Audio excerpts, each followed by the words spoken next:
in Black Panther, so much to talk about with this movie.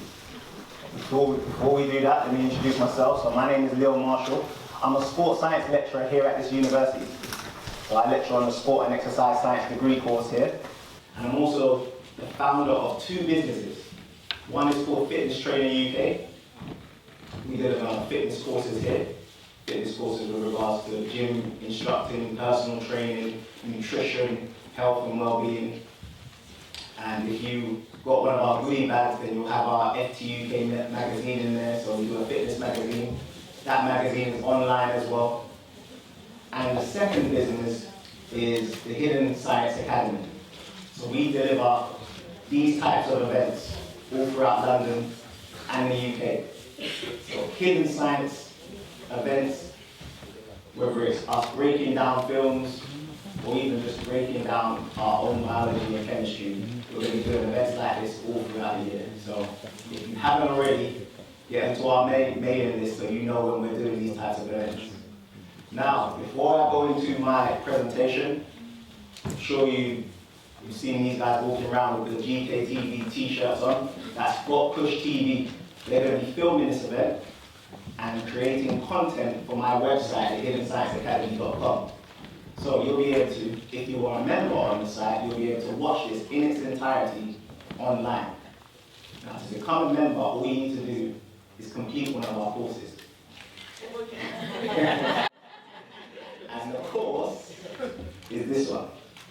We've got various courses. This is the main one though, the Hidden Science of Black Holistic Health. So if you take a look at that, it shows you what we go through on the back. Once you complete that course, you become a member of the site, and all of this stuff becomes free content exclusively for our members. We did an event called the Hidden Science of Black Hair 2 weeks ago. So if you didn't get to go to that, and you become a member, you'll be able to see that online. Alright, so that's the Hidden Science Academy, and this is Got Push TV. Now, Got Push TV, you can follow them. This is their social media. They're on Instagram, Twitter, Got Push, you'll find them. And with that being said, let's start the presentation. Now, before you guys went for your break, I asked who loved the movie. As a show of hands, let me see how many of you love the movie, as a show of hands. Okay, so I can pretty much see everyone. Let's just check that. Did anyone not love the movie? One person. Two. Okay, so we're looking at roughly around 90%. Love the movie. Second question. Who loves science? Be truthful. Okay, so that's about half of you. Some ermine and orange. Alright. 50, maybe a little bit more of you. So 90% of you love the movie, 50% of you love science.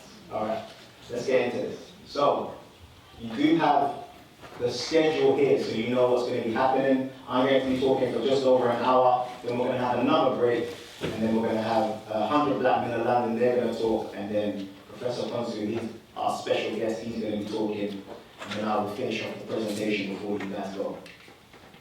Now, what will you learn today? You're going to learn how the movie, Black Panther, promotes black holistic health. I'm going to break down the true science of melanin. We're going to look at black biology and chemistry, which they talk about in the movie. We're going to talk about spiritual enlightenment, which they touch on in the movie as well, plus much more. Now, because this event is being recorded by Got Push TV, we've got the signs there on the wall. Please no video or audio recording of this lecture. Now, I do suggest that you guys make notes. There's going to be a lot of information over the next couple of hours. And if you want to, you can take pictures of slides as well. But please, no audio or video recording inside the lecture theatre. All right. Now, as this presentation is going to focus heavily on the science of Black Panther, it makes sense to start with a definition of science that is easy to understand. So here's my definition. Science is logic backed up by evidence. Very simple. Science is logic, which I just think is common sense, backed up by evidence. So for example, common sense will tell me that 2 plus 2 equals 4. All right? For it to be a scientific fact though, I need someone to back it up. I need a lot of evidence. So when I do it, 2 plus 2, I get 4. To make it science, I have to ask around. What did you get? 4. What did you get at the back? I'm hoping 4. What about you over there? That is logic backed up by evidence. Now, here's why I think science is simple. Because if it's just based on common sense, backed up by evidence, then why is science so confusing? If I say 2 plus 2 is 4, and you tell me, no, it's 6, all I need to say to you is, prove it. Show me. Put 2 fingers on one hand, 2 fingers on the other hand, then count them out loud. Yeah? That's all science is. It's very simple. And a wise man once said, if you can't explain it simply, you don't understand it well enough. That was Albert Einstein. Now I'll go one step further and say, it's either they don't understand the subject well enough, or they do, and they just don't want you to understand it. It's one or the other. Yeah? So, let's get into this amazing movie. I've seen gods fly. I've seen men build weapons that I couldn't even imagine. I've seen aliens drop from the sky. But I have never seen anything like this.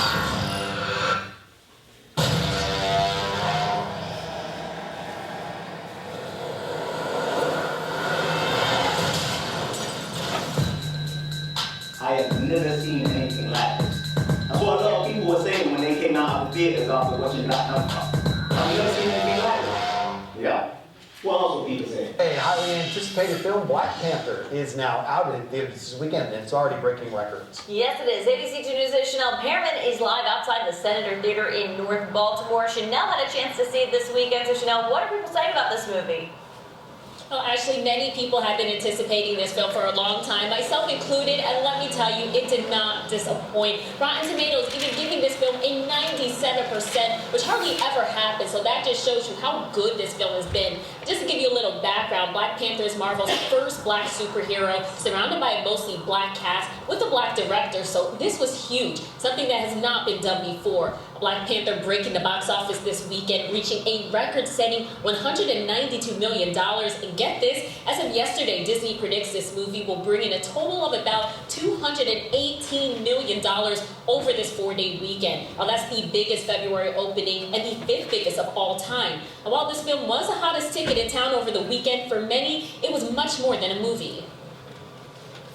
It's incredibly powerful for black people to see a film where we're the superheroes, finally. You know, I've spent my whole life watching films with people who look nothing like me, saving the day, time and time again, and we get to be the sidekick. And this time we were everything. Oh, if you are having a case of FOMO, feeling like you're missing out here, there's still plenty of time to catch this film. Here at the Senator Theater, there are a couple of show times, with the first one being at 1 o'clock this afternoon. Live in North Baltimore, Chanel Pearman, ABC 2 News. Okay, Chanel, thanks very much. The lady that got interviewed there, she said, finally, we get to see a black superhero on the big screen. We've been waiting so long to see someone who looks like us on the big screen. Yeah? Now, a lot of people were very, very excited about that, just seeing a black superhero on the big screen. Especially children. Yeah? When the movie came out, children were extremely excited. And nothing, in visions, nothing makes me more happy than to see children like this. I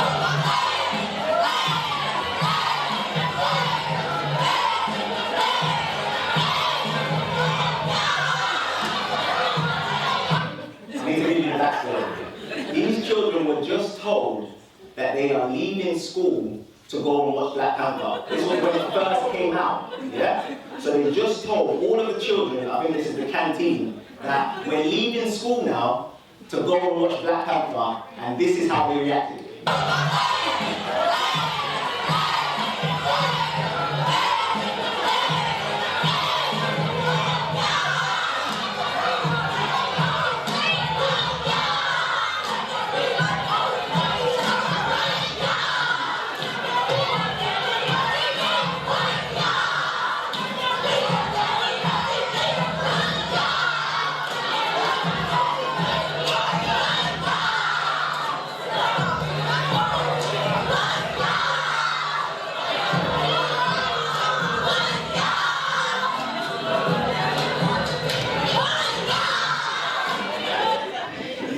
important it is for the children to see representation, positive images of themselves on the big screen. More statistics about this movie.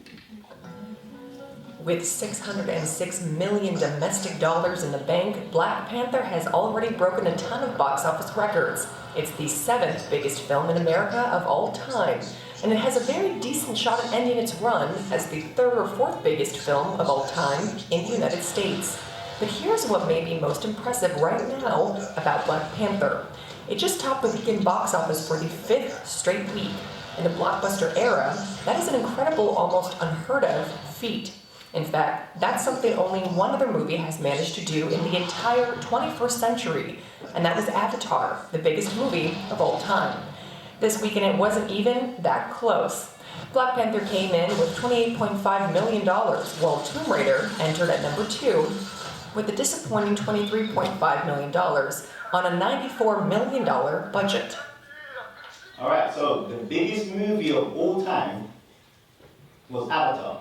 That's what they said. The biggest movie of all time is Avatar. A film about black people. Blue people.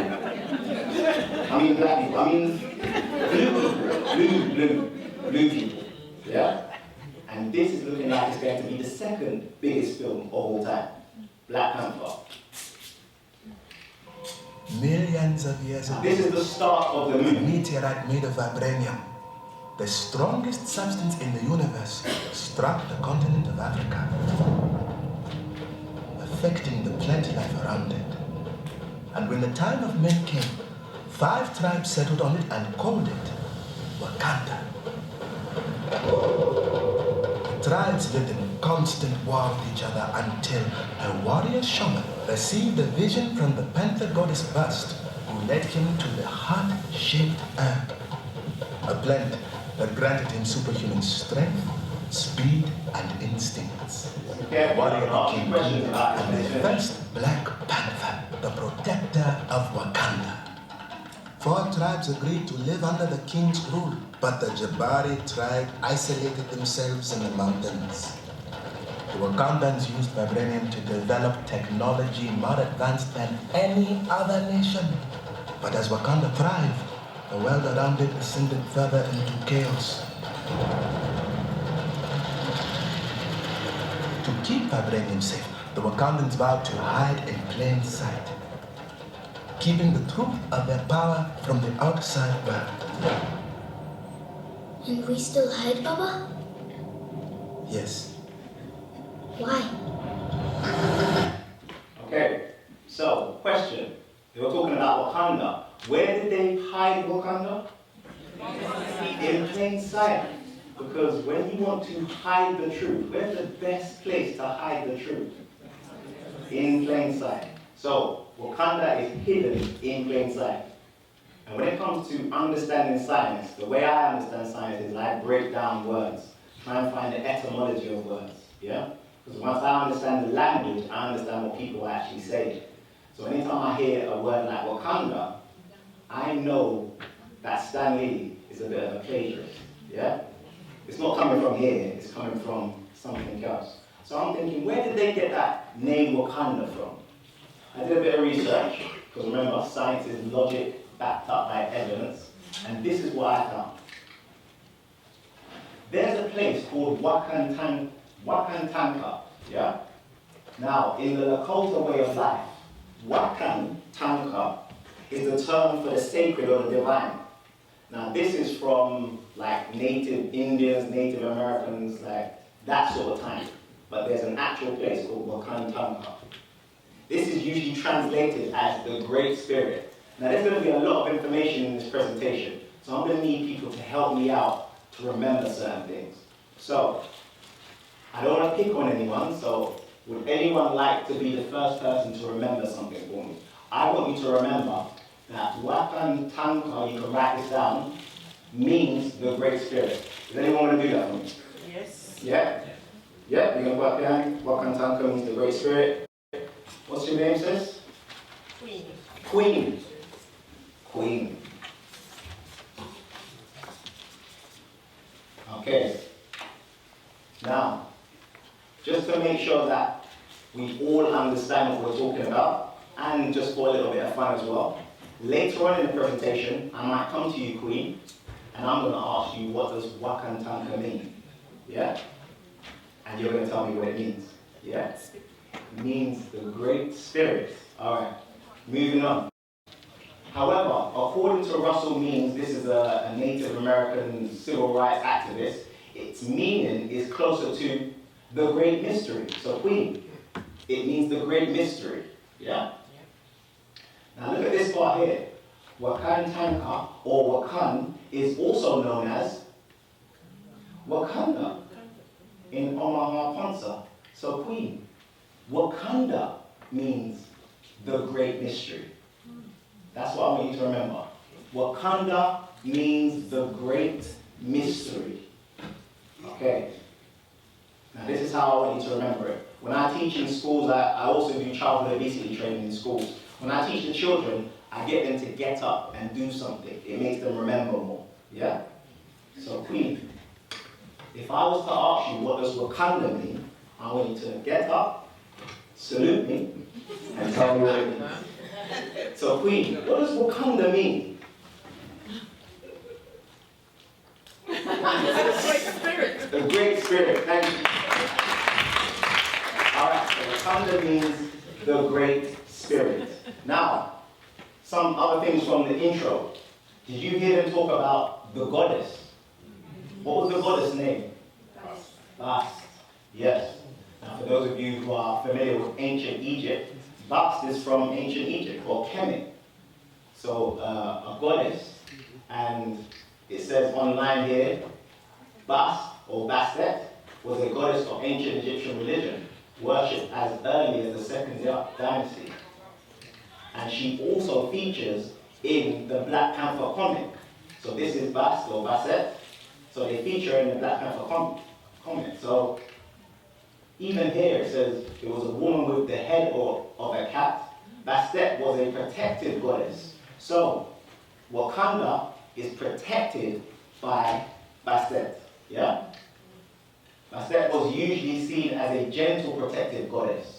She sometimes appeared with the head of a lioness to protect the king in battle. Bastet was one of the daughters of the sun god Ra. And let's just think about that for maybe 2 seconds. Wakanda had a black goddess. They worshipped a black goddess. Let's just let that sink in for like 2 seconds. Okay, moving on. Now this is from the comic book. Look at what it says here, the king's prerogative. Now this is the ancestral plane. Remember in the movie when he wakes up and he goes to the ancestral plane where he sees the ancestors? Well, that's from the comic as well. So in the comic, this part says, honored fathers, mighty warriors, fearsome priests, black panthers, all in the name of Bast, I call upon you to counsel. And look at this. This is the Black Panther bowing down to the goddess, which is Bastet, the black cat, or the Black Panther, or the black goddess of Wakanda. Now look at some of the rules here.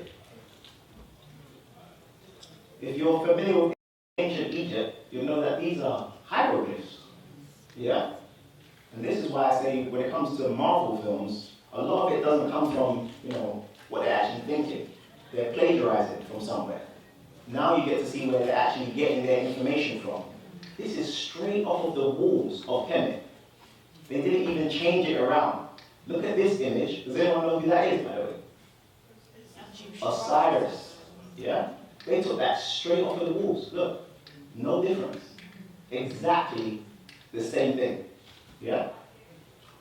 And one thing about this guy, the god that they call Osiris or Asar or Wasir, he had various names, they called him the perfect black, but he was always depicted green. Why do you think that is? Agriculture. It was to do with agriculture, it was to do with the land, it was to do with nature, it was to do with healing thyself. Yeah? What you need to understand about the Black Panther movie and Ancient Kemet is that colors are very significant. Colors are very significant. Now, who noticed this in the movie? Look at the colours. What you found in the movie is that Okoye was always in red, T'Challa was always in black, and Nakia was always in green. Red, black, and green. Does anyone know where that comes from? RBG, yeah? Now, because this is going to be based on science, I'm going to stick to this as opposed to what this actually is for. They say that red is usually for what? What do people say the red represents? The blood, yeah, the blood of the people. What does the black represent? The actual people. And the green? The land, yeah? Okay, now with regards to science, the red represents your blood, red blood cells, yeah? There's something in your red blood cells called hemoglobin, which is a pigment that makes your blood red. The black represents melanin, and we're going to talk about melanin a lot today. Melanin is also a pigment, yeah? It comes in various shades, black, brown, and there's even a different type where it comes in yellow, red and yellow. And then lastly, the green represents chlorophyll, which is the pigment found in leaves that capture sunlight energy. So when you see red, black, and green, understand that we're dealing with pigments in these colors. Now, one thing about pigment, and I want someone to remember this one. Pigments absorb light. Who's going to remember that? All right. So, Margaret? Yeah. What do pigments do? Absorb light. Oh, again, we've got to do it again. Pigments. Pigments absorb light. Hold on. All right. I don't want anyone to forget what they're supposed to be saying, yeah? All right, so pigments absorb light. So red blood cells absorb light, melanin absorbs light, and chlorophyll absorbs light. In the movie, though, they take on these sort of symbolism. So red represents tradition, yeah? Loyalty to the throne, loyalty to the bloodline. The black does represent the people, and the green represents the land. So let's go into each one. We find that Okoye always wears red. Because what is she representing? She's representing the bloodline. She's loyal to the bloodline. Yeah? Remember at the end when she has that little argument with Nakia? She says, Killmonger, he's Wakandan. He's part of the bloodline. So I'm loyal to the throne.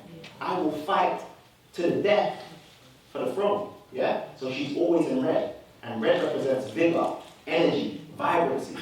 Yeah? Melanin is the black. And we're going to talk about melanin a bit later. And then the last one is the green. Who represents the green? Nakia. Nakia represents the green, beautiful, beautiful land. Yeah?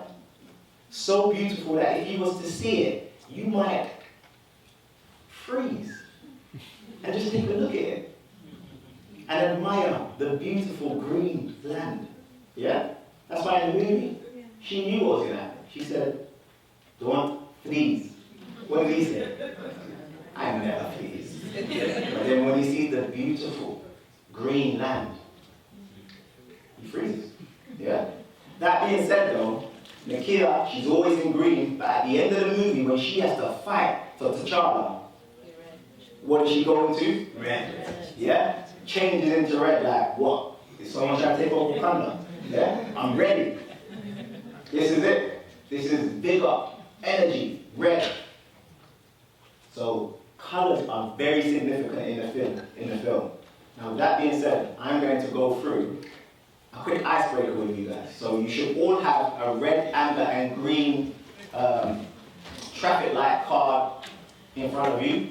Everyone should have their traffic light cards in front of them, or the majority of you.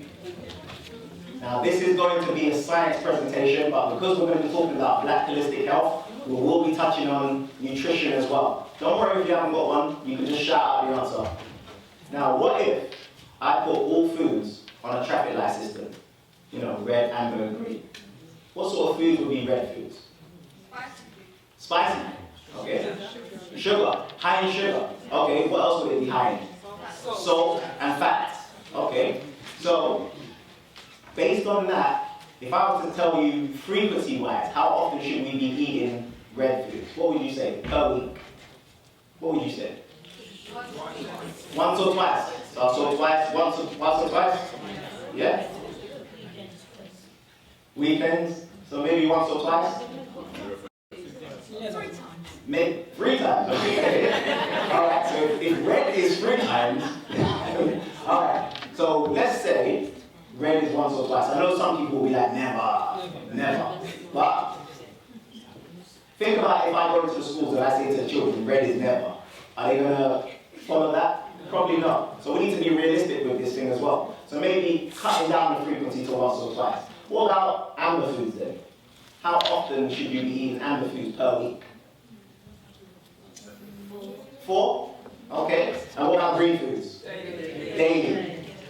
Okay. So what I say to the children, because I do this in the schools with the children, because it's very simple, is we say red is once or twice a week, green is unlimited. That means there's no limit on it. So if you had it that day, you can have it again later on. But amber, if you've had it that day, you shouldn't really have it again that day. Yeah? Alright, I'm going to show you some food examples, and for those of you who have cards, you're just going to hold up red, amber, or green. Let's see if we agree. Hopefully this first one's easy. We'll see. Red, amber, or green? Greens, a lot of greens. See an amber. Okay, so some people put out amber. The reason is because of the sugar. Okay? Very important for us to be aware of the sugar in fruits. However, if you're eating them, I see the green there. If you're eating them, what else is in fruit that will slow down the rate of absorption of the sugar? Fiber, exactly. However, if you juice them, you take out the fiber, and then you're left with just sugar-free water. So we need to be aware of that. But that being said, if we're eating a wide variety of fruits, and this is based on you being a healthy person, not suffering from any metabolic diseases, then yes, this should be a green. Next one. Never. Red. Everyone saying red? Everyone agree? Alright, so I don't need to explain that one. What about this one? Red or amber? I see a couple of ambers. I see a green at the back. Okay. Unlimited, alright. Interesting. Some people being honest, like, that's a green for me. That's a green, I couldn't care less. Yeah? Alright, interesting. What about this one? Red. Oh, yes, potatoes. That's what the children say. The children are like, potatoes are a vegetable. This is good for me. Yeah? Alright, so most people said red. Speaking of potatoes, what about this one? Amber. Red. I see a red. Amber. Okay. What about vegetables? Great. Unlimited. Should be unlimited. Yeah? Well, this. Again, you can be honest. You can be honest if you want to. I see some honest ones in there, yeah? That's a green for me, I'm sorry. I mean that every day. What about this one? Red, I see red. Amber, I don't see no vegetables. There's a little bit of green there. That's enough. But, okay, so it depends on what goes on top as well. Yeah, alright, interesting. So that could be made into a red if you added more cheese, or depending on the sauce, what is the sauce made of, even the pasta. Yeah, that could make it a red. Alright, what about this one? You got your vegetables there? Red? Most people say red. Alright, now I do this in the schools, yeah? Now you know pretty much whether I'm at a primary school or secondary school, if I come out of the school and I look left and I look right, guess what I see? Chicken and chip shop. So guess how the children eat this? They eat it as a green every day. But when I go into the schools and I say red, amber, or green, what do they say? Green. They say red. So they know it's bad for them. They say red. But then I say, well, energy drinks daily. That's for young people. What about for the older people? What about this one? Be honest now. Come on. Amber. Alright. Remember we said amber was like 4 times a week, so yeah. Be honest with it. Take off the red wine. Take off the red wine. Then it becomes red. Okay. That's funny. Put the red. You're saying put the red wine back on there, and it becomes a green. Red wine. It's a green every day. What about this one?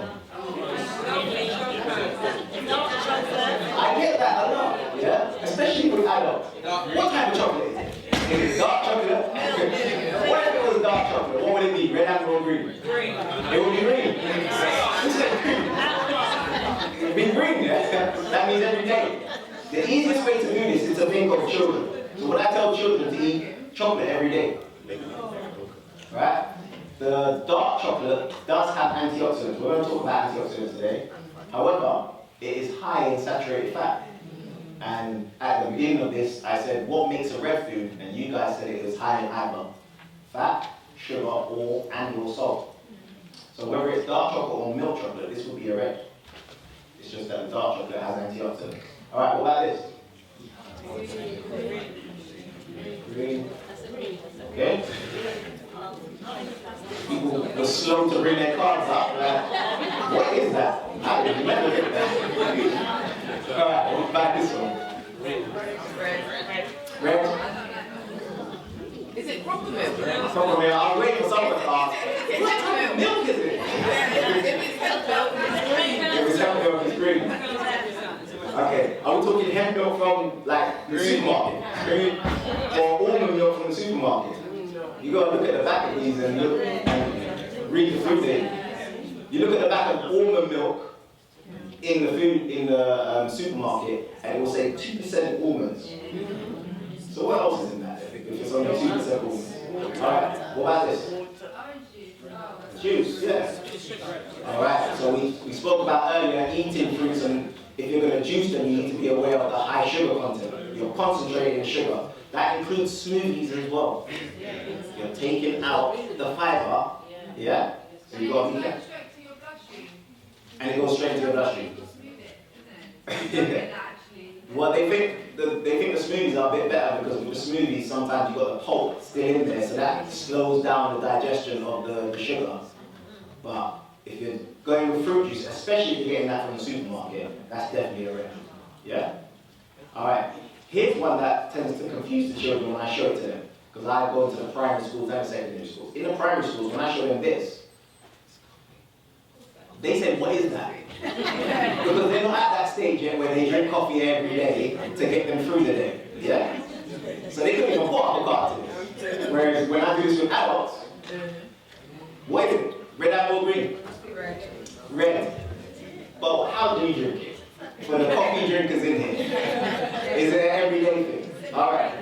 So, every time I do this, I get the same response, whether I'm doing it with children or adults. They say red to the reds, ambers to the ambers, and greens to the greens. So my question is then, why do we tend to eat more red foods than green foods? If we know what is good for us. What is it? What's the reason? Sugar rush. Sugar rush? The taste. Because it's tasty. For energy? Convenience. Yeah? It's cheaper. Say that again? Excitement. Looks good as well. Yeah? A lot of people are saying taste. So, addiction as well. Yeah? Again, when I'm trying to study science, I break down the etymology of words. So that word addiction, I wanted to find out where that came from. Yeah? If we are addicted to the foods that we're eating, what does addiction really mean? I did a bit of research and this is what I found. Addiction, or addictus, is a Latin word, and it means person enslaved for debt or theft. So if you're addicted to something, you're enslaved to it. That's where the word actually comes from. Yeah? I found that very interesting because of this woman. Who's just... What was her famous quote? I freed 1,000 slaves, I could have freed 1,000 more if only they knew they were slaves. You used to come out here and say, you know you're a slave, man, drinking coffee every day. The person who's drinking coffee would be like, what are you talking about? I can give this up anytime I want to. Okay? Yeah? So what makes us addicted to the foods that we're eating? Is it inherent in us to just be addicted to these foods? Or could it have something to do with the environment that we live in? So think about the environment that we live in. I spoke to you about the children. When I come out of the school, you look left, you look right, all you see is this stuff, this type of stuff. Fried chicken, yeah? This is what they get to choose from. What if they wanted to eat healthy? Where would they go? Yeah? Where would they go? They go into these shops. And these people become their best friends. Yeah? They know them by name. And they're like, yeah, boss man. Boss man, sort me out. And boss man sort them out. Yeah, boss man always gives me an extra chicken breast, you know? Every time. Now they know the truth. Look at this guy's face. He knows, like, he gives it to the children like, are you guys actually going to eat this poison? Look at his face, he knows the truth. Yeah? The children be going in there saying, yeah, boss man sorts me out with extra chicken breast. I feel like going up to them and saying, chickens don't have breasts. You're eating chicken chest. That's what you're eating. Chickens are not mammals. They don't produce milk. So you're not eating chicken breast. You're eating chicken pectorals. That's what you're eating. So we live in an environment that promotes obesity. So much so that it's got a scientific term. They call it an obesogenic environment. An environment that promotes obesity to us. Anywhere we go, obesity is promoted to us. And when I say obesity, I don't just mean overweight, I just mean an unhealthy lifestyle is promoted to us non-stop. Yeah? And what effect is it having on the environment? Well, according to national statistics, 1 in 3 children in the UK are overweight or obese. 1 in 3. Now, as those children get older, do you think that problem gets better or worse? Worse. So in adults, it's 2/3. These are national statistics. Yeah? So the obesogenic environment accounts for the wider influence on health and weight, requiring a move away from a more traditional understanding of obesity as primarily a self-determined state. In other words, maybe 30, 40 years ago, if you was overweight or you suffered from some form of illness, it was due to what you were doing. Now they're saying because of this obesogenic environment, you becoming sick is a normal response to the abnormal environment that we're living in. So rethinking obesity as a normal response to essentially an abnormal environment. The longer you live in an abnormal environment, the more you'll start thinking it's normal. Now I like to use analogies when I'm breaking down science to make things very, very simple. Because again, to me, science is simple. So think of this analogy. If you had a fish, and the fish was sick in a fish pond, what would you do? Would you treat the fish, or would you change the water? Change the water.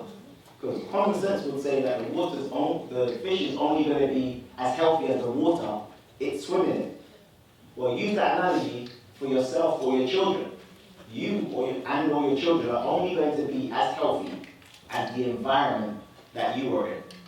Yeah? So when it comes to health, I talk about it a lot, whether it's on my courses, or in the schools, or even at this university. Now when I go into the schools, I like to keep things super simple with the children. So I know someone might ask me, what is health? Now I searched online to try and find a very easy definition for the children to understand. And every time I searched online, I kept on getting this definition. Health is a state of complete physical, mental, and social well-being, not merely the absence of disease or infirmity. Has anyone heard of that definition before? That definition comes from the World Health Organization. Yeah? They came up with that definition in 1948. Now, I can't go into the schools and tell the children this because, to me, that's not simple. Yeah? So I went back online and tried to find an easier definition for the children to understand. Searching, a more up-to-date definition. That was 1948. We need something new. I was searching and then I found one. And I love this definition because it's simple. Yeah? The definition goes like this. Health is energy. Simple and plain. Plain and simple. As long as you've got energy, you have health. As soon as you start to lose energy, you start to lose your health. And again, I like this because I can go into the schools and tell the children this. I can go into the colleges, go into the universities and tell everyone this, and it will make sense to everyone. Yeah? Now, the person who came up with this definition is someone you definitely need to get to know. Super intelligent person. If you don't know about this person, you better start doing some research. The person's name is Marshall.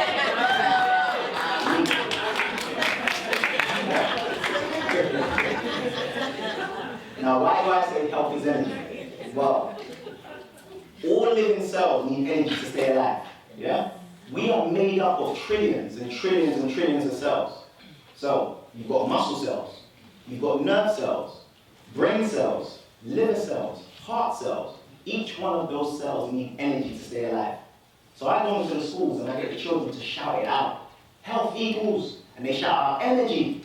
But then one smart child might walk to me and say, okay, sir, what is energy? And then I don't want to start explaining to them E equals MC squared and talking about Albert Einstein and that sort of stuff. Talking about vibrational frequencies and all that. So I don't say that. I make it very simple for them to understand. So health equals energy, and energy equals movement. Very easy to understand. Yeah? That means, in order to stay healthy, guess what you need to continue to do? Move. Yeah? Health equals energy, energy equals movement. Now, you can look at energy like a balancing scale. It's all about balancing energy in and energy out. My grandmother used to say to me, too much of one thing, good for nothing. Yeah? So, an energy imbalance can lead to health issues. Too much of one will lead to health issues. So it's about balancing your energy in versus your energy out. Now, when I go into the schools, the children understand this straight away. Health equals energy. Why? Well, most of their computer games are based around the main character having energy to survive. Yeah? This game is, any young person know what this game is? Mortal Kombat, alright. Now look at this, we've got Scorpion, look at his energy bar, full. Now we've got Sub-Zero, look at his energy bar, empty. So who's about to get finished? It's very easy to understand, so I do this with children a lot. Now when I'm at the university I'm talking about health, I give them an analogy that they understand, because obviously at university we're dealing with 18 plus, maybe even 30-year-olds. I give them this analogy. Yes. They understand this one straight away. Yeah? Think about if your phone was on its last battery, it's just about to die. Yeah? Think about, for most of the students, especially at this university, that's the worst thing in the world. Yeah? They have to quickly run and find a socket to plug in their phone. Listen, I've done lectures in this hall with students full up, and they will stop me and run down the stairs to plug in their phone into the socket behind me. Sorry, look my phone. And I'll be like, you're interrupting me, bro. What are you doing? But they understand the importance of charging up their phone. Well, if you can get that, you need to understand that your cells are just like batteries. Yeah? So you need to be charged up as well. You need to get recharged, just like your phone. So what charges you up? Anyone shout out, what charges you up? Sleep charges you up. Rest. Food charges you up. Exercise charges you up. But sunshine as well. So when we think about where we get our energy from, yeah? The sis said sunshine. So what about energy from the sun? Well, we think about the sun literally charges up everything. The sun charges up the plants, and we either eat the plants to get charged up, or we eat the animals that eat the plants to get charged up. Now, when I talk about this in schools, the children are amazed. This is why I say science is simple. When you start to understand science, you start to realize how amazing science is. They say to me, how do the plants capture sunlight energy? That's when I start to talk about chlorophyll, which is the green pigment in plants that helps it absorb and trap light energy to make food. That's amazing. We were all taught this in school. It's called photosynthesis. Yeah? The process by which the leaves of plants use light energy to make sugar and oxygen from carbon dioxide and water. Now, I call this scientific jargon. Yeah? When you start to see this sort of stuff, I call it scientific jargon. I like to simplify things. I see the brother is about to plug in his phone. It's important. It's important. It really is. You see what I'm saying? On fire. It's like a plant. My phone's out of that. Alright, so photosynthesis. This is what photosynthesis is.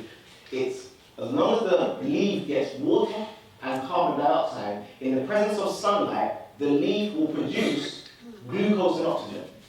Again, children find that amazing. Yeah? In the presence of sunlight, as long as the leaf gets water, where's it getting the water from?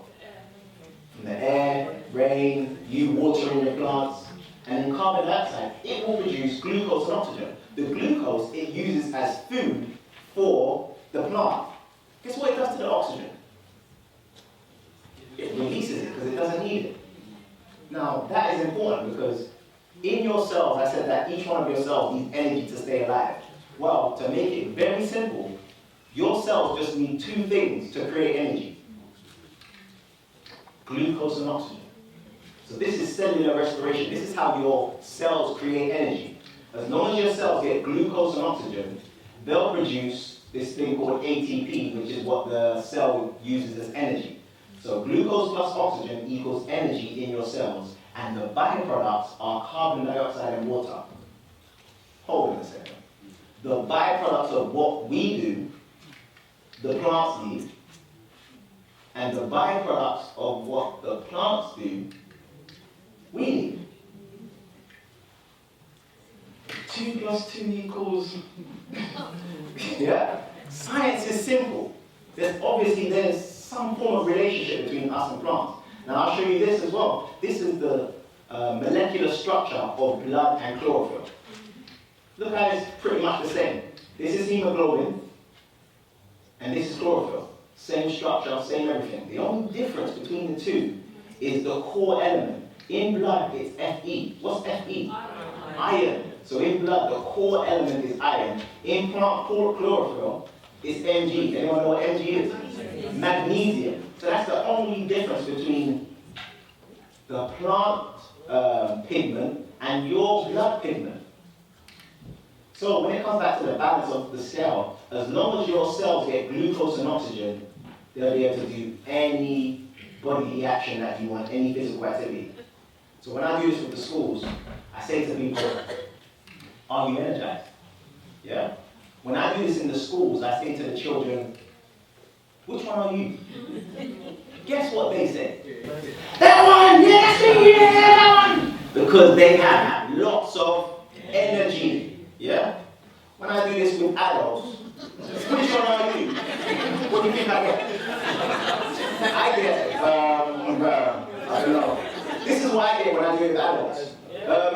What time of the day are we doing? I get, is it the weekend or during the week?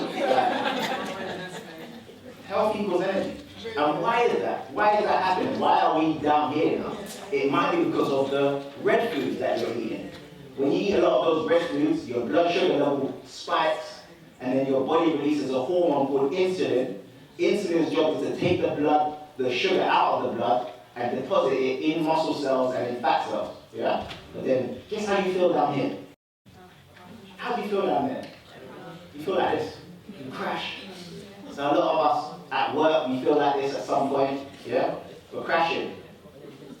So, literally, we need to start eating more green foods to balance out our energy levels. Because if not, we're going to be going up and down, yeah?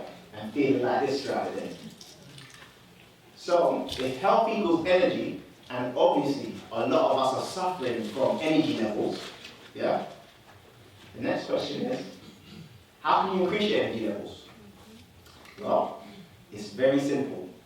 All you need to do is increase your powers. Now, I know what you're thinking. Powers? What powers? Yeah? It's an acronym. In order to increase your energy levels, you need to increase these powers. P stands for plants, preferably green, because of chlorophyll. Yeah? O stands for oxygen. W stands for water, for hydration. E stands for exercise, and I put in brackets there, every day. You need to be exercising every day. And if you need some advice on that, check my fitness magazine. Loads of exercises in there that you can copy. And all body weight based as well. Yeah? What does R stand for? Rest. Yeah? Because if you're exercising, if you're doing things throughout the day, you need to rest. You need to recover, repair, rejuvenate. recharge your batteries. You know, like you do with your phone. You need to do that as well, yeah? And then the S, what's the S? Sunlight, yeah? And in particular, UVB rays. And we're going to talk about that a bit later. Someone remember that, sunlight, UVB rays. So these are the powders. Now let's go through each one individually. P stands for plants, preferably green. Now when I do this with adults especially, I say to them, okay, so name some green plants that we should be eating. And everyone shouts out, kale, kale, kale. All right, we know about kale. Name some other things that we should be eating. Spinach, okra, broccoli, Runner beans. wheatgrass, spirulina, callaloo, yeah? Seaweed as well, yeah? So you've got your chlorella, all that sort of stuff, spirulina. So there's various things that we need to be consuming with regards to plants. And when I say plants, I don't just mean the green, I say preferably green. But plants means every aspect of the plant. From the stem, to the leaves, to the fruit that it produces, yeah? To even the roots. We need to be consuming more plants because we have a relationship with the plants. We give off carbon dioxide, they give off oxygen. It's like a transaction. Like, hey, you got some of that oxygen. I got carbon dioxide, you know. All right, same time. There you go. Yeah? Now, think about this. In the movie, what does the Black Panther get charged up on? This is from the comic. This is called the heart-shaped herb. Yeah? In the comic, it's green. In the movie, what color is it? In the movie, it's purple. But from the comic book, from years ago, when it first started, it was green. So that means Black Panther is charged up being on a plant-based diet. Interesting, yeah? So that's what actually charges him up. And in the movie, it is purple, but there's significance to the color purple. When he goes into the ancestral plane, what do you see? Purple, blue. Now, anyone who knows anything about purple back in the day, what did purple represent? Royalty, yeah? Now, for anyone who's into chakras, yeah? What's the highest of the chakra? The crown. Indigo, purple. What does it represent? Enlightenment. It represents the opening of the pineal gland, yeah? So that color is very, very significant. Now, I'm not a fan of food pyramids, but I will show you this one. This is what we need to be consuming more of. Much more water, yeah? Lots of green leafy vegetables, getting in our chlorophyll, and obviously our fruit and vegetables, because those are plants as well, that's a plant-based diet. Then you've got sprouts, legumes, and grains in lesser amount, nuts and seeds in lesser amount. Now here's where I disagree with this food pyramid. It's got herbs there. I think herbs need to come down a bit more because a lot of us are suffering from certain things, so we need our herbs. And then seaweed, sea vegetables need to come down as well. So your chlorella, your sea moss, your kelp, yeah, your dulce, all those sort of things, we need to be consuming more of that, yeah. So when we look at this stuff, we're looking at what a lot of people call alkaline foods. You heard of that term before? Alkaline foods. Dr. Sebi called them electric foods. Everyone know who Dr. Sebi is? Dr. Sebi said the body is electric. Yeah? Now what was he talking about? He was talking about this. This is the electromagnetic spectrum. So when I say health equals energy, and the young child says, what is energy? And I say vibrational frequencies, this is it. This is what they call the electromagnetic spectrum. At this end, you have the lower vibrational frequencies. At this end, the higher vibrational frequencies. Yeah? Now, at this end, we've got radio waves, infrared, and then it gets higher, ultraviolet, that's your UV rays, X-rays, and gamma rays. But in the middle here, we've got a very, very small section called the visible spectrum. So when it comes to sunlight, or light in general, all of this is light. But this is the only part of light that we see. They call it the visible spectrum. And again, they taught us this in school. Roy G. Bibb. So red, orange, yellow, green, blue, indigo, violet. Those are the only colors we see in natural light. And these represent the colors that they put on the pH scale as well. So a lot of people, when it comes to health, they talk about acid versus alkaline. So acids are anything that's under 7. Alkaline is anything that's over 7. 7 is neutral, yeah? Now a lot of people say, yeah, we need to be in an alkaline diet, but they don't really know what acid and alkaline is. So let's get to the bottom of this right now. An acid is a substance that accepts electrons. Now who wants to remember that? An acid, you can write it down, is a substance that accepts electrons. Yes, alright. So, if I was to ask you, Sophia, what is an acid? What would you say? An acid is a substance that accepts electrons. That accepts electrons. Excellent. An alkaline is a substance that donates electrons. Who wants to remember that? Alright. Brother? What's your name, brother? Ben. Ben? Yeah.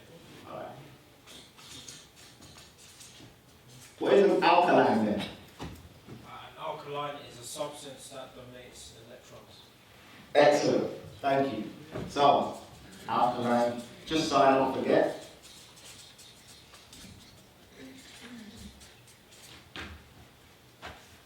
Now, in order to understand that, we need to understand the difference of what is an electron. Now, this is what people think of when they think of acid versus alkaline. They think of acid-forming foods that are very acidic, versus alkaline-forming foods. Yeah? Now, what we need to understand is these are acid-forming. That means after you digest it, it has an acidic effect on your body. These are alkaline forming, which means they have an alkalizing effect on your body. Yeah? Now, lemons and limes, do they have acid in them? What type of acid? Citric acid. So lemons and limes are acids, but they have an alkalizing effect on our body after we digest them. Yeah? So we need to get out of this acids are bad thing. Because if acids are bad, then we can't eat any lemons and limes. We can't eat any grapefruits. Your body is made of acids. What are your muscles made of? Amino acids. Protein, that's amino acids, yeah? What about your DNA? What does DNA stand for? Deoxyribonucleic acid. So that means if acids are bad, you're bad. Because you're made of DNA. Yeah? What about when you're digesting food? What's in your stomach? Hydrochloric acid.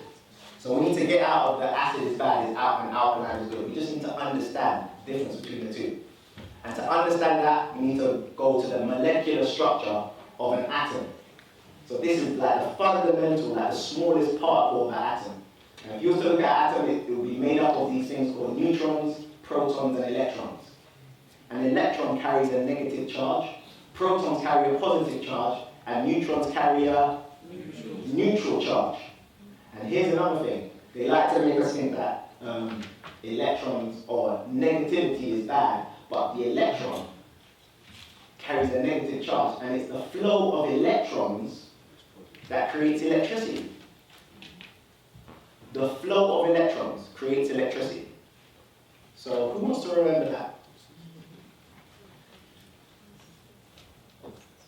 The flow of electrons. So if I was to ask you, what is electricity? All you need to say is the flow of electrons. Very easy. Alright, at the back, Damien, stand up.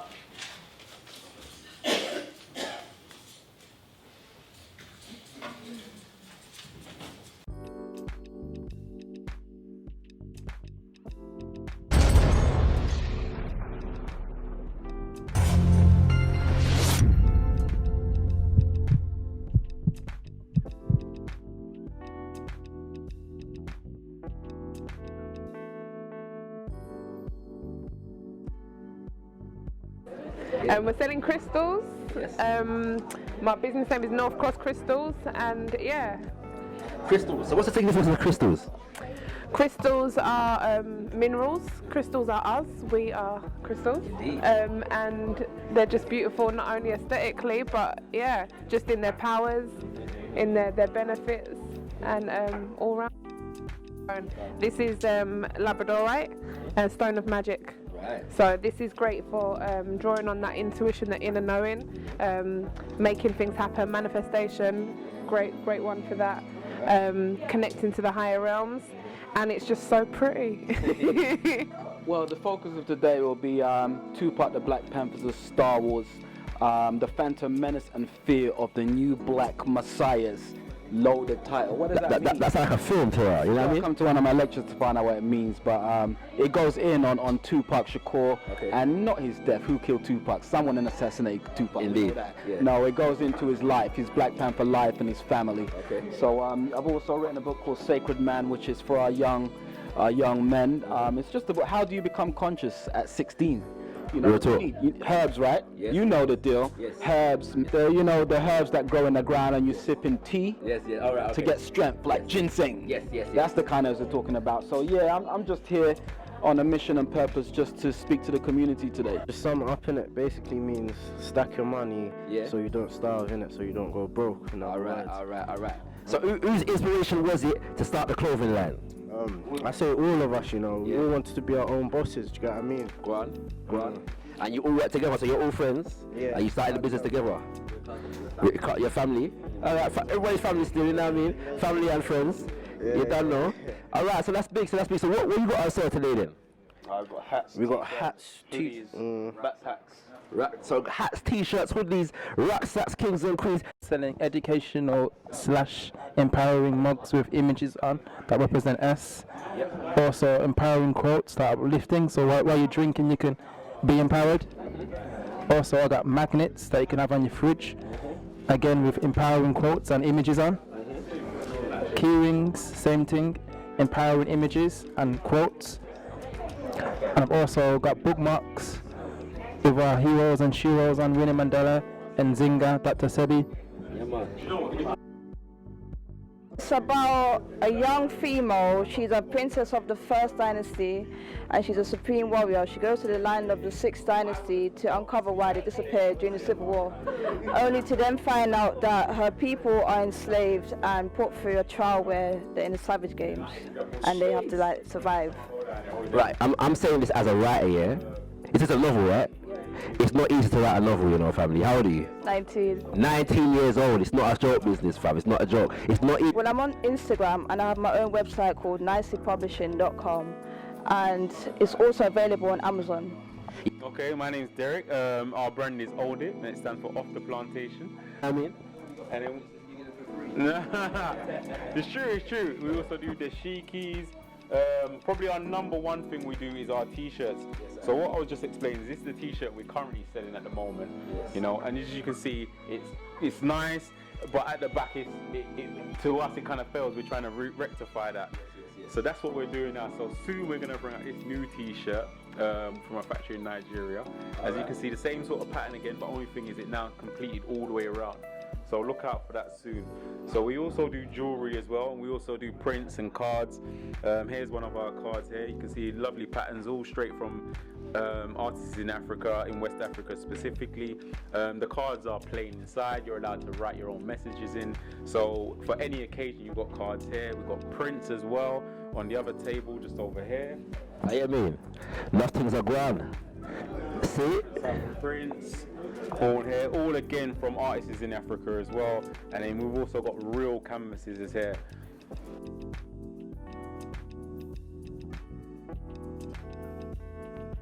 Part of the 100 Black Men of London. They're a charity and they're just going to tell you what they do. Hopefully you'll get some of your children to get involved as well. Very amazing charity. They're going to tell you what they do. Take it away. Thank you very much, bro. Give them a round of applause, please.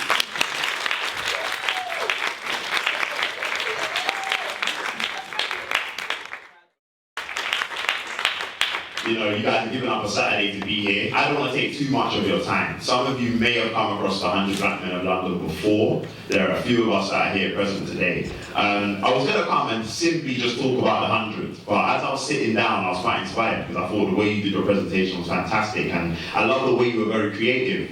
And there were certain things that was in the Black Panther film that I wanted to reference in order to tell you about the 100. And then all the things I wanted to say, Leon already used, and I was like, damn, he's more creative than me. So I was sitting there and I was like, well, what else can I do? So I said, okay, let me take that same acronym of powers and use it to relate to the 100. So as you see here, the 100 Black Men of London is a community-based charity. It's been running for the last 17 years. So a lot of people, when I speak to them, they say they haven't heard about the 100, but it's actually been around for 17 years. And essentially what we do is we exist in order to put Black men and women as the leaders that they can be for our young people in our community. So I want you guys to get pen and paper out and write this down as I speak. Because when we talk about powers, we spoke about it in relation to health, in relation to holistic health. That's what Leon spoke about. Well, the P, as it relates to the 100, is about giving our young people perspective. It's about giving them perspective. And that's most commonly done through our community mentoring program, which is our flagship award-winning program. That's a program that exists for 10 to 16-year-olds, yeah? And sometimes, if they've got siblings who are a little bit older, we take those under the age of 10 as well. But it's for 10 to 16-year-olds, and it runs fortnightly on a Saturday from October through to June. It's completely free. And that exists in order to allow them to be able to be connected, not only with one another, but also to be connected with the role models that they can look up to in order to give them guidance so that they can grow within their own lives and be able to find prosperity, but also within our community. So a lot of people talk about the fact that a lot of our young people lack role models. Well, this is here. It's been around for 17 years. There's no excuses. Simply none. The O is about them taking ownership. It's about them taking ownership, not only for their own future and their own success, but for also the contributions they're going to make to our community as well. So we do that not only through the community mentoring program, but once they reach the age of 16, they can enter something called the Youth Leadership Academy. And that's where we get them to either take responsibility for leading in the community, or we start to educate them in things like entrepreneurship. So how do they become the business owners that are going to economically empower our community going forwards? The W, by the way, this is stuff that we don't really talk about in the 100, so this powers thing doesn't actually exist in the 100. I just made this up because I wanted to make it exciting. But the W, just so you know, so don't go to talk to someone in the 100 and go, oh yeah, I heard about your acronym powers. They'll be like, what? They'll be like, no, that's just Lewis value. But anyway, the W is about giving them, as far as I'm concerned, a winning mentality. Now I'm going to say something very controversial here, and I say this not to be disrespectful, but honestly, I hear it a lot. I heard it when I was growing up. People say, because you're black, you have to work twice as hard. Fair enough. But what you're automatically doing is you're telling your child that they're actually automatically going to lose. And I don't accept that. I know for me, there's not one person on this earth that can tell me I'm going to lose. And how do I instill that in the young people I work with, be that through the 100 or otherwise? So how do we get our young people to have a winning mentality? How do we get our young people to realize that even if you're my parent, as far as I'm concerned, I'm in control of the outcome of my life? How do we get our young people to do that? And that's what we do in the 100 as well. But we spoke about, Leon obviously spoke about health throughout this whole program. We also have a health and well-being program that runs all throughout the year, so that they're not coming in and talking to us about their diet is full of chicken and chips and all that nonsense. No, we're going to educate them in how to do exercise successfully. We're going to educate them in nutrition. We're going to ensure that we do put on events, every year, so they can get an engagement with different sporting activities and health activities. And even throughout the year, we put on things like African yoga and mindfulness. We've got young people coming to us and saying, I was scared of what was going to happen in my exams. Then I remember that session you guys did on mindfulness, and I was able to calm right down. And I believe that helped me. And all of this that we're doing is free. And the 100 is self-funded, so we don't receive any government funding, we don't receive any grants. Literally, it's members like myself, we volunteer our time, but we also contribute financially on a monthly basis to keep the organisation alive. And there are, of course, other people who, if they're kind enough, do also put their hand in their pocket and donate to keep us alive as well. So that's the way in which we go about surviving. And then when we talk about the E, it's about engagement. A lot of people talk about the fact that because young people live on their phones, they're not very engaged in what's going on around them. So when we create an environment at 100, we say, right, that's it, there are no phones. Do you know what I mean? When we get them to speak, I love the fact that Leon got you guys to salute every time you were going to say something from the crowd. We don't do that, but in 100, no, like stand up and speak to the room. Let's get you engaged with things that are going to benefit you in your life. Do you understand? The R is about responsibility. Let's get them to take responsibility for the fact that not only have they got to succeed for themselves, but also for one another. So when we're running our sessions, what are you saying to your brothers and sisters in the room to ensure that if they're feeling a bit down today, they don't feel like that anymore? They can leave the session and go into the rest of their week, be that at school or otherwise, and feel full of power, full of those powers. Do you understand? And then finally, the essence of our standards. So we let them know what the standards are. Listen, we're not coming in here and accepting your minimal contributions. We want you to shine. Every single young person that comes to our programs, we call them diamonds. Why? Because diamonds are one of the most valuable things on earth, even though really we know in Africa they're abundant, we won't go into that today. But we call them diamonds for a reason. They start off, we see them as rough diamonds. By the time they complete 1 year, we see them as bronze diamonds. Then they graduate into becoming silver diamonds, gold diamonds. And that's how we operate, because we truly, truly care about our young people. So I just want to give you a bit of an insight into what the 100 does. It's predominantly known for mentoring and education. We also have an economic empowerment that will be launching in the next month or so, which is all about helping adults within the community who may be interested in business to be able to not only start businesses, but actually the standards that they operate businesses at is acceptable. We always talk about the fact that when you go to the yard food shop and you go on in there and she got such face and she's telling you she ain't got no food, but that can't run anymore. Do you know what I'm saying? As black people, we can run businesses to a high standard. So that economic empowerment program will be launching soon. As I said, we have the health and well-being program as well. And the biggest thing that I think most people don't know is we also have a parenting program. Because before, what used to happen is people come, drop off their child and say, all right, cool, in a bit, I'll go do the shopping and come back. We're like, no, but hold on. If we're going to be educating the young people, we need to be having similar conversations with the parents. So when you guys leave, you can take this forwards. So we're working with the whole family. So we're literally trying to hit it from every single angle to ensure that all of these so-called issues, or these issues that are evident in our community, we're tackling them. And then we partner with as many organizations as we can to keep this going. So that was just a little bit about the 100. We have got a stall outside upstairs. If you go up and you turn left, you can of course leave your details and then we can send you some more information about what we do.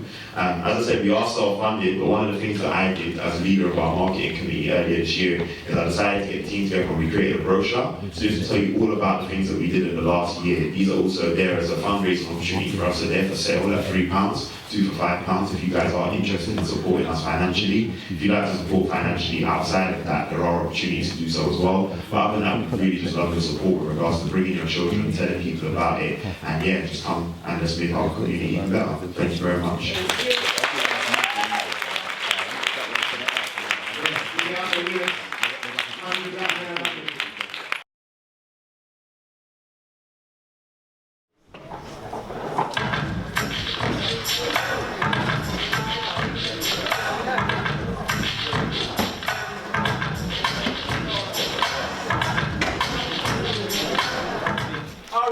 Greetings people, greetings family, thank you for your patience, alright? I'm going to be quick. I got 8 facts about the Black Panther movie, alright?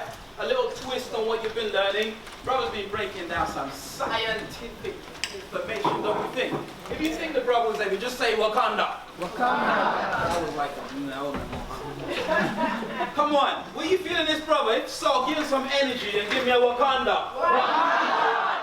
And this is my beloved assistant here, Hadar Sankofa. He comes everywhere with me and he's like, no, Daddy, you have to just do the cartoons. You know, he directs my presentations with me. All right, so we're here together. So I'm going to do a quick countdown. And we're going to break down some Black Panther facts. And if you like what you see here, I'm doing a Tri-London tour in October. All right, so there'll be information at the end about that. So let's move on. So where do we start with the Black Panther? You just saw the movie, right? Let's start with the beginning. Okay, Eric Killmonger, right?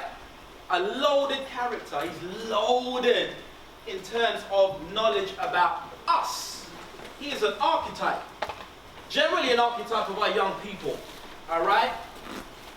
The basic archetype is what happened to him when he was a little tiny boy, playing basketball in California. He looks up, something happens. Daddy dies.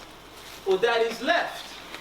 Or daddy abandoned me, right? Sadness as a child, anger as an adult. Do we see in our communities? Very good, okay? So I'm going to break it down from his visit to the museum. Because there's a conversation that's being had in the museum. So Killmonger says to the young lady who was taking care of the museum, he says, now, tell me about this one. And she says, oh, it's Benin, 7th century, from the Fuller tribe, I believe. And he's like, nah, not at all. It was taken by British soldiers in Benin, but it's from Wakanda, and it's made from our own outer vibranium. So don't trip, because I'm going to take it off you. That's preposterous, sir. What do you mean? So these items are not for sale, sir. How do you think the ancestors got these? You think they paid full price for it? Or did they take them like they took everything else? The question is Killmonger really a bad guy? Okay? So, you can do your own research because they had to call it the Museum of Britain. Why did they have to do that? That's one of the secrets of the Black Panther. They called it the Museum of Britain because they couldn't go to the British Museum. Because it's opened up a whole debate already. So, nations are saying, okay, just like in the movie Black Panther, actually, the stuff you actually did steal, that's in the Museum of Britain, which is the British Museum, can we have it back? Because we asked you 10 years ago, and we asked you 20 years ago, and you said we have to sign a petition to get our stuff back. So Killmonger just took it, yeah? You can go into the British Museum in the Sainsbury's Africa section, and you can see the great Benin bronzes. And you can see the stuff that Killmonger chose to take. Alright? So, that's fact one. This is actually from the British Museum. And there are parallels between Benin. We're going to get into that later. But can you see the parallel between this fine piece of art and this real warrior? Hold this space. If you just remember the homie bodyguards. Alright? And we take it from there.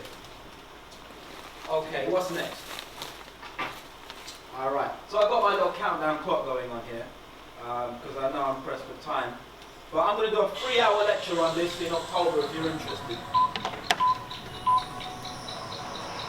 So, we're getting into my countdown, and we're on number 7. Simple, but Storm. Who knows Storm from X-Men? Put your hands up. I want to put my hand up. I just want to sit down. I'm teasing. Alright, so Storm from the X-Men. Did you know, in fact, it is Black Panther's wife? They took it out the movie and they had another love interest. But when you read the comics, he married Storm. Isn't that cool?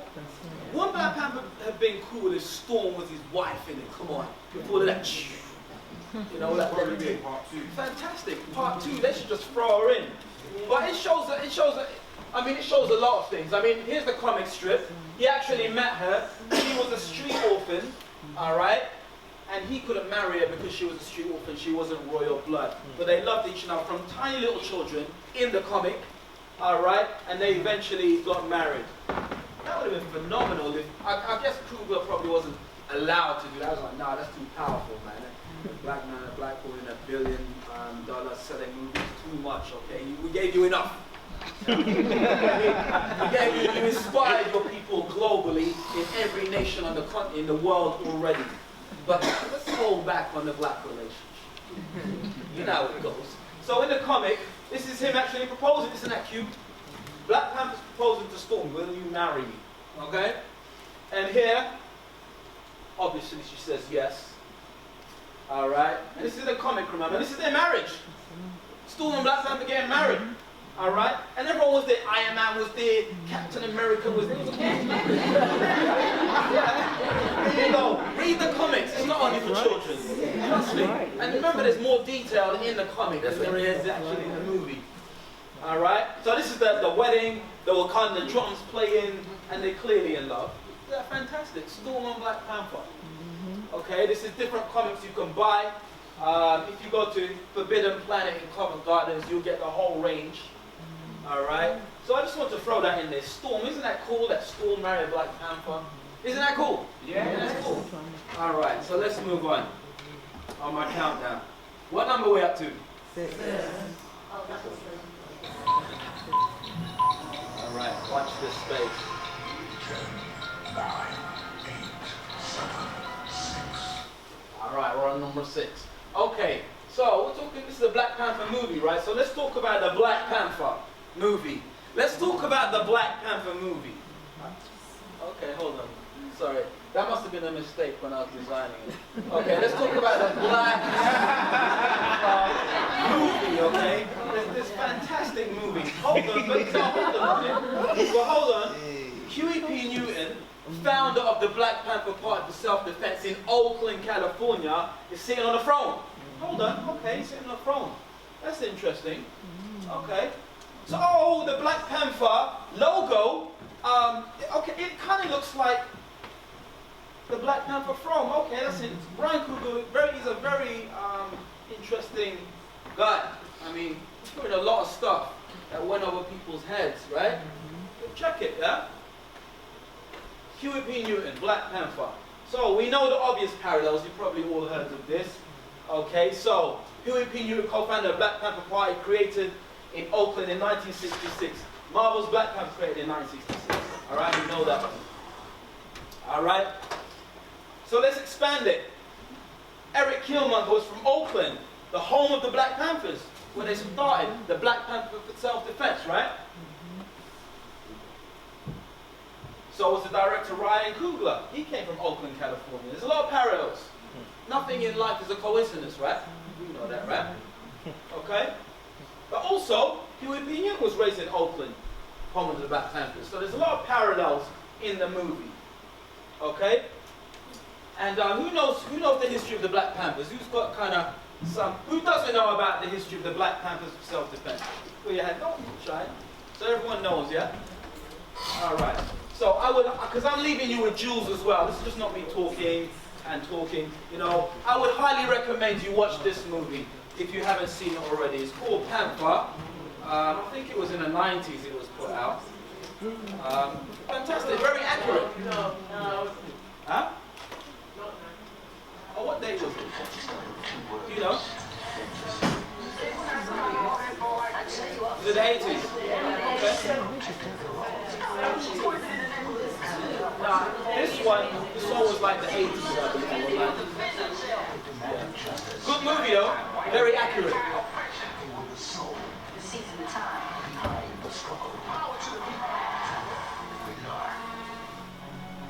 Alright. So here's some facts about the Black Panthers. I might have to rush it through, but if you want to expand upon this, I got a 3-hour lecture on this. And it has all kind of movie snippets, etc. Just to see here. For our welfare or for our security, our safety, but they're there to contain us, brutalize us, and murder us. This frightened the government because this was the unity between the most oppressed of the people in the United States. All right, I'm going to skip that one for time and just shift on to the next one. All right. But you get the gist, right? Alright. Now let's shift on. What number are we on? 5. Alright, so we're on 5. T'Challa, King of Wakanda, Central Africa. T'Challa is the richest man of all time. I didn't say kind of Donald Trump rich. Alright? I said the richest man of all time in history. From the beginning of time, apparently. Yeah? So that's what they say. And they did this kind of, you know when they do this analysis, even though he's a fictional character, they said, Forbes magazine, we're going to do analysis of Wakanda. And we will say T'Challa is actually the wealthiest man of all time. And his net worth is $500 billion. And his resources are metal, resources, technology. And he's from the golden city of... You know when they do them analyses, right? So, they say that this fictional character is the wealthiest man of all time. Yeah? It's fiction. But I said I'm going to do a factual analysis of the Black Panther. Right? Anyone heard of this man? Yes. Mansa Musa. The mighty Mansa Musa. So, King of the Gold Mines is what he was called, from Mali, West Africa. So Mansa Musa, they did an analysis of him. And I'll show you the actual news footage in my lecture. I'm not going to break it down here. But CNN did a breakdown of Mansa Musa. And they said, if we did a comparative analysis of his time and we equated the same amount of money to his wealth, he would be worth 400 billion. So, there is an African man, in fact, superseding any other nation, China, India, or Europe, in terms of wealth. The richest man of all time, Mansa Musa, all right, from 13th century West Africa. They said when he made a pilgrimage to Mecca, all right, he bankrupted every single city that he passed, because he was just giving out gold. He just like say, okay, and he had an entourage. You can see his entourage here. This is the depiction, and you can see a gold just here. So he was being generous because he was going to pilgrimage. So he'd just be giving out gold to everyone. He crashed the market. Gold was like nothing. It was like, you know, being ghetto, man would just have gold clusters there, and just be like, nothing. Yeah? Crashed the whole a part of Africa for a while, okay? Emperor Mansa Musa, the richest man of all time. All right? So I'll play a little snippet, and then we'll move on. In 1375, Spanish mapmakers are charting the known world. On a map of North Africa, they draw a picture of a man who has status. More gold than anyone else, and he makes all the rules.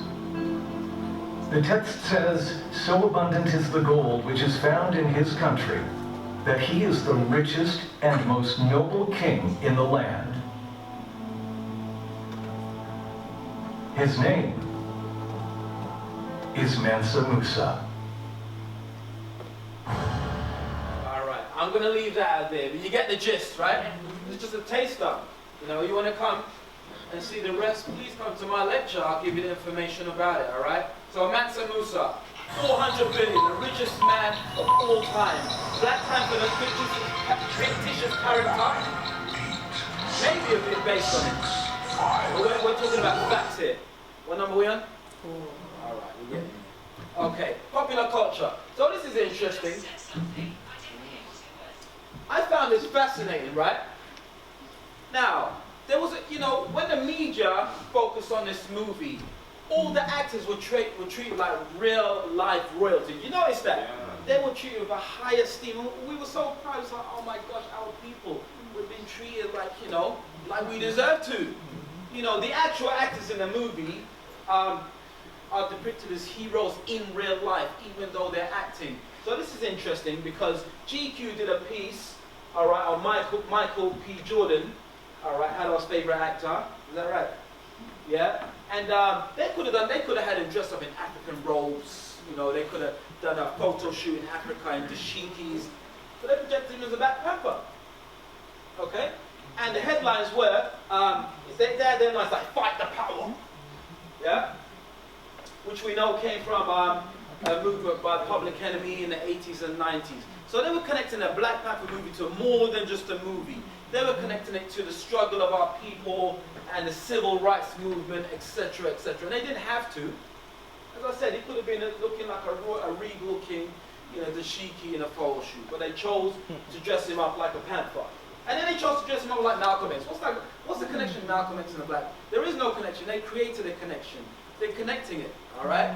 So it's quite deep, you know, the levels that the Black Panther movie actually manifested in the real world, all right? Because remember, he's an actor, yeah?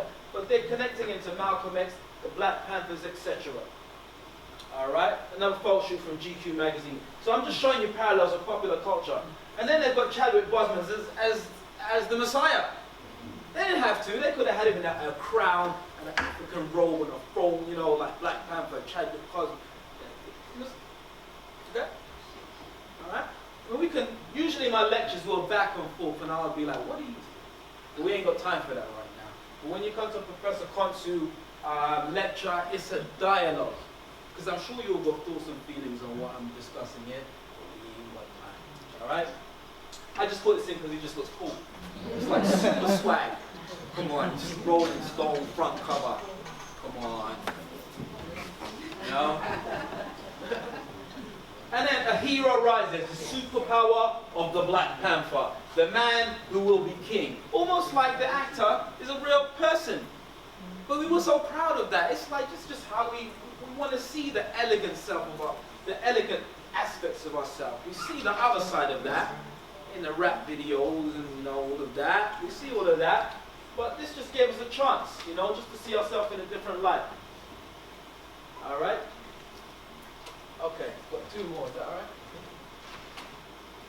Okay. So let's move on. What number are we on? Do you like my countdown? Yeah. Keeps me on track as well. Okay? So.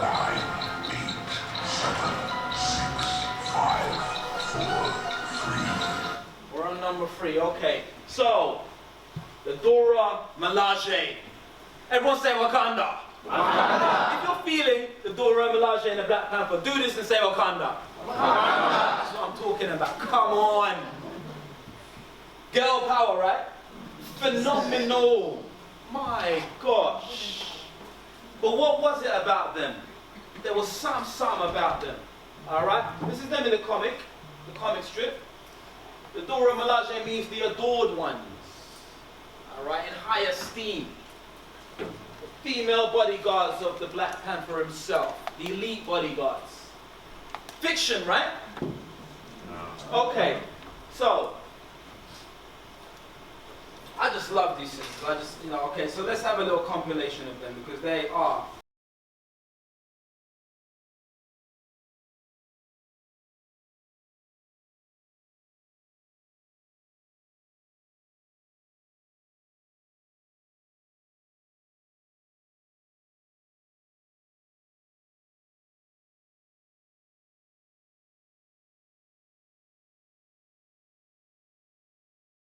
It was so cool in that movie.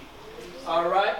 So fiction, right? The Dora Milaje, the all-female elite bodyguards of the king and nation. Yeah? But let's go back to the Dahomey Amazon. Alright? The all-female elite bodyguards of the king Adaja, Benin, Africa, 13th century. To the extent where they even took the coloring of their military uniform and put it in an Afro-futuristic context. Alright? This is what Afrofuturism is in essence. It's projecting the past into the future. Remember Star Trek and the swiping doors in the 60s? Remember? It became reality, right? Remember you receiving, Captain Kirk, you received, remember that? Became reality, right? Mobile phone. Afrofuturism is actually manifesting the past into the future. Black Panther does that for us, okay? Because other countries, right? Other countries project themselves into the future and it manifests as real. It's called neurocinema. When you get a collective of people to think the same thing, it can manifest as reality. That's why this movie is so powerful on a metaphysical perception. Alright? So the Dahomey Amazon is what they were termed, and they were 13th century female warriors, protectors of the king. Alright? And Europeans are fascinated by them. In all the magazines and all the periodicals of the times, you know, there was this intrigue around the Dahomey Amazon. And these are actual original pieces from that time. And they were head takers, by the way. When they killed you, they would take your head. Alright? Okay. And this is actually real depictions of the Dahomey Amazon in the 13th century Africa. Alright. So we know the one about Marcus Garvey because it was broken down to us already. What intrigues me about the red, black and green in a movie is the actual connection to the land of Dahomey and the female warriors of that time. Because interestingly enough, Che Guevara, anyone know Che Guevara? Say Wakanda if you recognize the word Che Guevara. Alright. Marcus Garvey, the mighty Marcus Garvey. He's actually with the king of Dahomey. He had some connections with them. And Che Guevara visited Dahomey. So this kingdom has some interesting parallels in terms of revolution. So it all ties into the movie, right? And in reality, some people say he was a bad guy, but was he really a bad guy? A bad guy to who? He was trying to get a currency, a gold coin currency, to circulate in Africa to create a United Nations of Africa. So how bad can he be? All right? We know that they took him out. But what some of you might not know is that Gaddafi had an all elite of course, you talked about warrior bodyguards. The great Amazon ladies who hailed from present-day Benin. What kind of women were those, really? What made them especially tick? Well, they were special in a way that they were very, very strong women, very powerful women. In what sense? Fearless women. Generous. Always quite possible. When you see Amazon come, you have to bow down or you have to get out of the way because they have shown so much courage and bravery that the king has appointed them to become first, they were the bodyguard of the king, and then later they were the first women warriors. Bodyguard of the king? Yeah. Maybe that is in fact where the late brother leader, Colonel Muammar Gaddafi, bore the lady from, because later in his days, guess who were his bodyguards? Women. All right. Women. Interesting. I say Wakanda if you're feeling that. Wakanda. Gaddafi really a bad guy? Do your own research, all right? The West said he was. All right, so we're going to finish up now, and I'm going to leave it on Killmonger, my most famous, favorite character in the Black Panther. So, Killmonger and Black Panther is actually a time-old story. It's a time-old story of Set and Heru in Egyptian mythology. All right? And you see that story throughout history. Some examples, I don't know, Romulus and Remus in Rome. Can anyone ever think of any archetypes that fit that battle between two brothers, avenging brothers, revenge? Cain and Abel, right? So it's a time-old archetype. It will be recycled and recycled in movies forever. All right? Set and Heru. Okay? So Eric Killmonger, the anti-hero is what I call him. This is him in the comic. So this is how he looked in the comic, all right? Or how he does look. And he's always fighting Black Panther in the comic. It's a kid's comic, right? So it's like, okay, Black Panther, you have beat me this time. I will be back. I will conquer Wakanda. You know? So in the comic, he's constantly battling and mostly losing. Sometimes he's won. But, you know, he's constantly battling for the nation of Wakanda, all right? So I just want to leave it on the fact, see, they're always fighting all the time. Like every edition you read, they're just fighting. There is parallels between Public Enemy and the Black Panther. I'm not going to go in right now. I'm going to go into it. You'll have to come to my tri-lecture tour in October to get the breakdown of that. The Spook Who Sat at the Door, very good movie if you've got your notebooks. Watch that movie. There's connections there. All right. And I'm going to leave it on this, because this ties in with what I've written extensively on in terms of Tupac Shakur. All right? Very interesting, because remember, Tupac was a Black Panther cub. They don't tell you that on TV, right? All you see is Thug Life, I'm in my ride, yeah, I'm drinking the 8 Bowl or whatever they drink, yeah? So that's what you get of Tupac. But remember, Tupac was a Panther cub. Tupac was a highly intelligent, he was read to PhD standard. Fact. So was he really dumb? Or was he speaking on a level in order to attract like a piper, in order to create an agenda? Trust me, it's in my book, all right? Okay, so I'm going to leave it on this. The connection between Killmonger and Tupac. He's a Tupac archetype. They were both raised on the streets of Cali, right? Killmonger, remember? Playing basketball in California. Originally from New York. Actually, Eric Killmonger in the comic is from New York, by the way. All right. Tupac was called MC New York. He came when he was born in New York. So they're both of Black Panther lineage. Okay, one's fiction and one's fact. They both had father issues. Pain as a boy, rage as a man. Would you agree with that? Yeah. All right, dear mama. All right. They both had a disdain for societal injustice. And they were both potential leaders of the underclass. If you really watched Killmonger, he was just misguided with anger. All right? Both revolutionary on behalf of diasporans globally. And both volatile. All right? Tupac had a double consciousness, right? He had the righteousness but the anger at the same time. and they both had a passionate sense of justice. Okay? So I'm going to leave it at that. All right? I'm going to skip all the Tupac stuff. You just have to come to the lecture. It's simple. All right?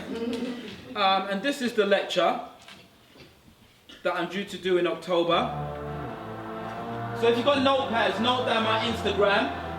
I'm going to be doing a Try London tour based on Afrofuturism, Shepherd's Bush, Laverick Grove, and Brixton. All right? All this is on my website and on my Instagram.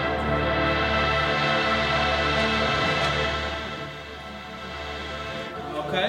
Some of the subjects I'll be covering melanin as well, keys to the color, but not from a perspective of science, more from popular culture, how we see in our magazines, in our music, etc. So, if you got a mobile phone and you're interested, put your mobile phone up if you're interested. I was like, okay, that's about 20%, 30, 40, 50, all right. So if you type in Eventbrite, and you type in Afrofuturism, Try London, do it now, because you're going to forget tomorrow. You're going to be like, okay, you're going to forget it by the time you leave your door. But just do it now. I've raised it down today to £5 for my sessions, all right? It's going to raise back up tomorrow. I did it for you, okay? So if you're interested, type in Eventbrite and Afrofuturism, Try London, all right? And purchase your ticket for one of my lectures. And what you've seen here will be expanded into 3 hours. There'll be loads of moving images, you know, factual examples. So I don't do things stagnant. So there'll be a lot of excitement. And you will engage with me also in terms of the dialogue. All right, so that's how we're going to do it. And do not forget also, let's not forget, you have a module, right? You have a course that you're doing? Is it right here? There's two options. There's one here and one at CSCP, which is in Croydon. Right, exactly. Don't forget. And I'm just going to leave it on this, right? So that's the lecture tour that I'll be doing. Please come down if you're interested.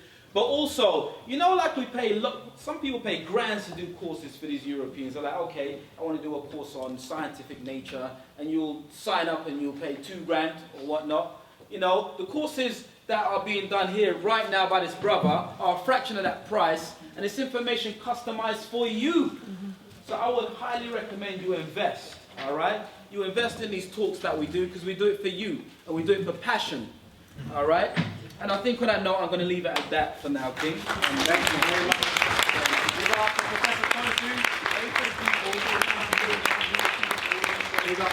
How did you find the event? No, I found it very good. It was very enlightening, especially when he brought down the science of it. It's a lot of crazy information, so you learn a lot about yourself and definitely feel more powerful, spread the knowledge to other people. So yeah, man, definitely come out like a different person and you think more about certain things that you do. I loved it. Lots of information, useful to me and my family. Very inspirational.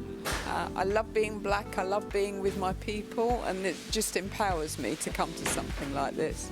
It's great, and I'd recommend it to everyone. Thank you. I think it was really good, so eye-opening, really energised, really energetic, a lot of fun and really good learning point, I think. Yeah, I think the event in terms of what was actually delivered to us, content-wise, fantastic. But also what I liked was the structure of the day. You know, you had enough time for breaks, and we also had enough time to interact with one another. But I think also there was some fantastic spins that were put in it. So it wasn't solely focusing on the film. It gave us an opportunity to relate things to real life and use real life examples as much as possible, which I think was helpful. Thank you very much. Greetings. As always with Leon Marshall's events, I find them informative, positive, something to go back and look back on for yourself, to do your own research. Always an exceptional experience with it. I just love it. I love it. He does a very good job and I love it. Give thanks. Appreciate it. Greetings. It was very insightful, very inspiring, so informative, lots of references, lots of evidence, very dynamic. It was spot on. I enjoyed it. I'm doing the course as well. I've been to quite a few of Leon Marshall's holistic health events, and they're always full of great sources of information, and he's a really good teacher as well. And you get so much out of these, so really enjoyed it, recommend it. Yeah. Thank you very much.